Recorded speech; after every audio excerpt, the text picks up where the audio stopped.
ಶ್ರೀ ಗುರುಭ್ಯೋ ನಮಃ.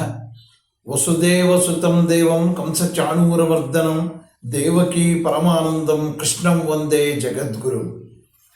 ಪರಾತ್ಪರ ಯೂಟ್ಯೂಬ್ ಚಾನಲ್ನ ಎಲ್ಲ ವೀಕ್ಷಕರಿಗೆ ಸ್ವಾಗತ.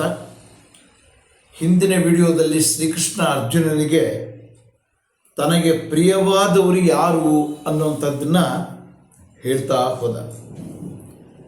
ಯಾರು ಬೇರೆಯವರಿಗೆ ಕೆಡುಕು ಮಾಡದೇ ಇರತಕ್ಕಂಥವ್ರು, ಬೇರೆಯವರಿಂದ ಕೆಡುಕಿಗೆ ಒಳಗಾಗದೇ ಇರತಕ್ಕಂಥವ್ರು ಮತ್ತು ಯಾವುದೇ ರೀತಿಯ ಅಸಹನೆ ಅಥವಾ ಹರ್ಷ, ಹೆಚ್ಚಿನ ಉದ್ವೇಗ ಇಲ್ಲದೆ ಇರತಕ್ಕಂಥವನು ನನಗೆ ಪ್ರಿಯವಾದವನು. ಯಾವ ಅಪೇಕ್ಷೆ ಇಲ್ಲದೆ ಇರತಕ್ಕಂಥವನು, ಪರಿಶುದ್ಧನಾದವನು, ಸಮರ್ಥನಾದವನು ಮತ್ತು ವ್ಯಥೆ ಇಲ್ಲದೆ ಇರತಕ್ಕಂಥವನು ನನಗೆ ಪ್ರಿಯವಾದವನು ಅಂತ ಹೇಳಿದ್ದ. ಮತ್ತೆ ಮುಂದುವರೆದು 17, 18 ಮತ್ತು 19ನೇ ಶ್ಲೋಕಗಳಲ್ಲಿ ಏನನ್ನು ಹೇಳ್ತಾನೆ ಅಂತ ನೋಡೋಣ. ಅದಕ್ಕೆ ಸಂಬಂಧಿಸಿದಂಥ ವಿವರಣೆಯನ್ನೇ ಮತ್ತೊಮ್ಮೆ ಇನ್ನೂ ಹೆಚ್ಚು ಹೇಳ್ತಾ ಹೋಗ್ತಾ ಇದ್ದಾನೆ. ಯೋ ನ ಹೃಷ್ಯತಿ ನ ದ್ವೇಷ್ಟಿ ನ ಶೋಚತಿ ನ ಕಾಂಕ್ಷತಿ ಶುಭಾಶುಭ ಪರಿತ್ಯಾಗಿ ಭಕ್ತಿಮಾನ್ ಯಸ್ ಸಮೇ ಪ್ರಿಯ ಅಂತ ಹೇಳಿದ. ಯಾರು ಹರ್ಷಕ್ಕೆ ಒಳಗಾಗದೇ ಇರ್ತಕ್ಕಂಥವನು, ಮತ್ತು ಅದನ್ನು ಇನ್ನಷ್ಟು ವಿಸ್ತಾರವಾಗಿ ಹೇಳ್ತಾ ಇದ್ದಾನೆ, ಹರ್ಷಿಸದೇ ಇರ್ತಕ್ಕಂಥವನು ಅಂದರೆ ಯಾವುದೇ ರೀತಿಯ ಹರ್ಷದಾಯಕವಾದ ವಿಷಯಗಳನ್ನು ಕೇಳಿದಾಗ ಅತೀವವಾದಂಥ ಹರ್ಷವನ್ನು ವ್ಯಕ್ತಪಡಿಸಕ್ಕಂಥವನು ನಿಜವಾದ ಭಕ್ತನಲ್ಲ. ಮತ್ತು ಯಾರು ದ್ವೇಷಿಸದೇ ಇರ್ತಕ್ಕಂಥವನು, ದ್ವೇಷ ಇಲ್ಲದೆ ಇರ್ತಕ್ಕಂಥವನು, ಶೋಕಿಸದೇ ಇರ್ತಕ್ಕಂಥವನು, ವಿಪರೀತ ಶೋಕಿಸೋದು, ಶೋಕ ಪಡ್ತಕ್ಕಂಥವ್ರು ಅದು ಇಲ್ಲದೆ ಇರ್ತಕ್ಕಂಥವನು, ಹೆಚ್ಚು ಕೆಲವು ಇಚ್ಛೆಗಳನ್ನು ಹೊಂದಿಲ್ಲದೆ ಇರ್ತಕ್ಕಂಥವನು, ಶುಭ ಮತ್ತು ಅಶುಭಗಳನ್ನು ತ್ಯಾಗ ಮಾಡಿರ್ತಕ್ಕಂಥವನು ನನಗೆ ಪ್ರಿಯವಾದವನು ಅಂತ ಹೇಳಿದ. ಇಲ್ಲಿ ನಾವು ಸ್ವಲ್ಪ ಯೋಚನೆ ಮಾಡಬೇಕು. ಹಾಗಾದರೆ ಸಂತೋಷ ಅನ್ನೋದು ನಾವು ಅನುಭವಿಸೋದೇ ಬೇಡವಾ? ನಾವು ಮಾನಸಿಕವಾಗಿ ಆ ಸಂತೋಷವನ್ನು ಅನುಭವಿಸಬೇಕಷ್ಟೆ. ಅದನ್ನು ಅತೀವವಾಗಿ ವ್ಯಕ್ತಪಡಿಸುವಂಥದ್ದು ಅಥವಾ ಅಂಥ ಸಂತೋಷಕ್ಕೆ ನಮ್ಮ ಮನಸ್ಸನ್ನು ಹೆಚ್ಚಿನ ಪ್ರಭಾವಕ್ಕೆ ಒಳಪಡಿಸದೇ ಇರ್ತಕ್ಕಂಥವನು, ಅತೀವವಾದ ಸಂತೋಷವನ್ನು ವ್ಯಕ್ತಪಡಿಸಬಾರದು ಯಾವುದೇ ಸಂದರ್ಭದಲ್ಲಾಗಲಿ.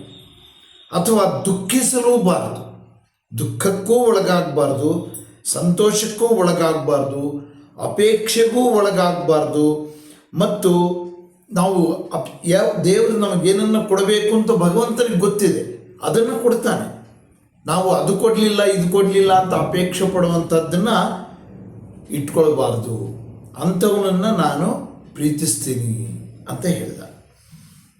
ಮತ್ತೆ ಮುಂದುವರೆದು ಸಮಶತ್ರು ಚ ಮಿತ್ರೇ ಚ ತಥಾ ಮಾನಾಪಮಾನಯೋಃ ಶೀತೋಷ್ಣ ಸುಖ ದುಃಖೇಷು ಸಮಸಂಗ ವಿವರ್ಜಿತಃ ತುಲ್ಯ ನಿಂದಾಸ್ತು ನಿರ್ಮೌನಿ ಸಂತುಷ್ಟೋ ಯೇನ ಕೇನಚಿತ್ ಅನಿಕೇತ ಸ್ಥಿರಮತಿಃ ಭಕ್ತಿಮಾನ್ ಮೇ ಪ್ರಿಯೋ ನರಃ ಅಂತ ಹೇಳ್ತಾ ಇದ್ದಾನೆ. ಅಂದರೆ ಶತ್ರು ಮತ್ತು ಮಿತ್ರರಲ್ಲಿ ಸಮಬುದ್ಧಿಯುಳ್ಳಿರತಕ್ಕಂಥವನು, ಶತ್ರುವೇ ಆಗಿರ್ಬೋದು, ಮಿತ್ರನೇ ಆಗಿರ್ಬೋದು, ಅವನನ್ನು ಒಂದೇ ರೀತಿ ನೋಡುವಂಥ ಮನೋಭಾವ ಬೆಳೆಸ್ಕೋಬೇಕು. ಶತ್ರುವಿನ ಬಗ್ಗೆ ನಾವು ಅತೀವವಾಗಿ ದ್ವೇಷ ಇಟ್ಕೊಂಡ್ರೆ ಏನಾಗುತ್ತೆ? ಅವನ ಮೇಲಿನ ದ್ವೇಷದಿಂದ ನಾವು ನಿಜವಾದಂಥ ಭಕ್ತಿಯನ್ನು ಹೊಂದೋದಕ್ಕೆ ಸಾಧ್ಯ ಇಲ್ಲ. ಅದೇ ರೀತಿ ಮಿತ್ರರಲ್ಲಿ ಅತೀವವಾದಂಥ ಮೈತ್ರತ್ವವನ್ನು ಹೊಂದಿದರೂ ಕೂಡ ಅಷ್ಟೇ. ಆದ್ದರಿಂದ ಅವೆರಡನ್ನು ಸಮಾನವಾಗಿ ಇಟ್ಕೊಂಡಿರ್ತಕ್ಕಂಥವನು, ಶೀತೋಷ್ಣ ಮತ್ತು ಸುಖ ದುಃಖಗಳನ್ನು ಸಮಾನವಾಗಿ ನೋಡ್ತಕ್ಕಂಥವನು. ಶೀತ ಮತ್ತು ಉಷ್ಣ ಇವು ಪರಿಸರದಲ್ಲಿ ಆಗ್ತಕ್ಕಂಥ ಬದಲಾವಣೆಗಳು. ಶೀತ ಆದಾಗ ನಾವು ವಿಪರೀತ ಒದ್ದಾಡ್ತೀವಿ, ಉಷ್ಣ ಆದಾಗಲೂ ಹಾಗೆ ಒದ್ದಾಡ್ತೀವಿ. ಬೇಸಿಗೆಯಲ್ಲಿ ಆ ಉಷ್ಣವನ್ನು ತಟ್ಕೊಳ್ಳೋದಿಲ್ಲ, ಚಳಿಗಾಲದಲ್ಲಿ ಶೀತವನ್ನು ತಟ್ಕೊಳ್ಳೋದಿಲ್ಲ. ಅದು ಇರಬಾರ್ದು. ಶೀತೋಷ್ಣವನ್ನು ಮತ್ತು ಸುಖ ದುಃಖಗಳನ್ನು ಸಮಾನವಾಗಿ ಕಾಣಬೇಕು ಮತ್ತು ಆಸಕ್ತಿ ಹೊಂದಬಾರ್ದು. ಯಾವುದೇ ಒಂದು ವಸ್ತು ವಿಷಯದಲ್ಲಿ ನಾವು ಅತೀವವಾದಂಥ ಆಸಕ್ತಿಯನ್ನು ಹೊಂದಬಾರದು ಮತ್ತು ಸ್ತುತಿ ನಿಂದೆಗಳಿಗೆ ಸಮಾನವಾಗಿರಬೇಕು. ಕೆಲವರು ನಮ್ಮನ್ನು ನಾವೇನೋ ಸಹಾಯ ಮಾಡಿರ್ತೀವಿ ಅಥವಾ ಏನೋ ಒಳ್ಳೆಯ ಸಲಹೆಯನ್ನು ಕೊಟ್ಟಿರ್ತೀವಿ, ಅತೀವವಾಗಿ ನಮ್ಮನ್ನು ಸ್ತುತಿಸ್ತಾರೆ ಅಥವಾ ನಿಂದೆ ಮಾಡ್ತಾರೆ. ಯಾವುದೋ ಸಹಾಯ ಮಾಡಲಿಲ್ಲ ಅಂತ ಅಥವಾ ಯಾವುದಕ್ಕೋ ನಾವು ಅವನ ಜೊತೆಯಲ್ಲಿ ಹೋಗಲಿಲ್ಲ ಅಂತ ನಿಂದೆ ಮಾಡ್ತಾರೆ. ಅವೆರಡನ್ನೂ ಸಮಾನವಾಗಿ ಕಾಣಬೇಕು. ಸ್ತುತಿ ಮಾಡುವನನ್ನು ಹೆಚ್ಚು ಇಷ್ಟಪಡೋದು, ನಿಂದೆ ಮಾಡುವನನ್ನು ದ್ವೇಷಿಸೋದು ಇದು ನಿಜವಾದ ಭಕ್ತನ ಲಕ್ಷಣ ಅಲ್ಲ. ಅಂಥವನನ್ನು ಭಗವಂತ ಪ್ರೀತಿಸೋದಿಲ್ಲ. ಮತ್ತೆ ಮುಂದುವರೆದು ಆಗಿರಬೇಕು. ಮೌನಿ ಆಗಿರಬೇಕಂದ್ರೆ ಮಿತಭಾಷೆ ಆಗಿರಬೇಕು. ಅತೀವವಾಗಿ ಮಾತಾಡ್ತಕ್ಕಂಥವ್ರನ್ನ ಭಗವಂತ ಇಚ್ಛೆ ಪಡೋದಿಲ್ಲ. ವಿನಾಕಾರಣ ಮಾತಾಡ್ತಾ ಇರ್ತಾರೆ, ಒಂದು ಮಾತಾಡೋ ಕಡೆ 10 ಮಾತಾಡ್ತಾರೆ. ಅದು ಆ ನಿಜವಾದ ಭಕ್ತನ ಲಕ್ಷಣ ಅಲ್ಲ.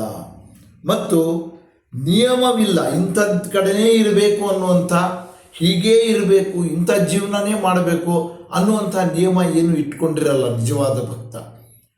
ಇವತ್ತಿಲ್ಲಿರ್ಬೋದು, ನಾಳೆ ಇನ್ನೆಲ್ಲೋ ಇರ್ಬೋದು. ಭಗವಂತ ಎಲ್ಲಿಡ್ತಾನೋ ಅಲ್ಲಿ ನಾವಿರಬೇಕು ಅನ್ನುವಂಥ ಮನೋಭಾವ ಉಳ್ಳವನಾಗಿರಬೇಕು.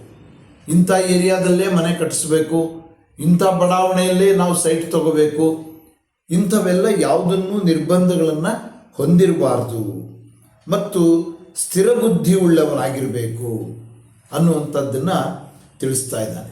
ನಿಜವಾದ ಭಕ್ತನಾದವನು ಈ ರೀತಿ ಶತ್ರು ಮಿತ್ರರಲ್ಲಿ ಒಂದೇ ಸಮನಾಗಿರ್ತಕ್ಕಂಥದ್ದು, ಹಿಗ್ಗೋದು ಮತ್ತು ಕುಗ್ಗೋದು ಎರಡಕ್ಕೂ ಒಳಗಾಗದೇ ಇರ್ತಕ್ಕಂಥದ್ದು ಮತ್ತು ಒಟ್ಟಾರೆಯಾಗಿ ಹೇಳಬೇಕು ಅಂತಂದರೆ ಎಲ್ಲವನ್ನೂ ಸ್ಥಿತಪ್ರಜ್ಞನಾಗಿ ಕಾದ್ಕೊಂಡಿರಬೇಕು. ಆ ಸ್ಥಿತಪ್ರಜ್ಞ ಮನೋಭಾವ ಅನ್ನುವಂಥದ್ದು ಬರಬೇಕು.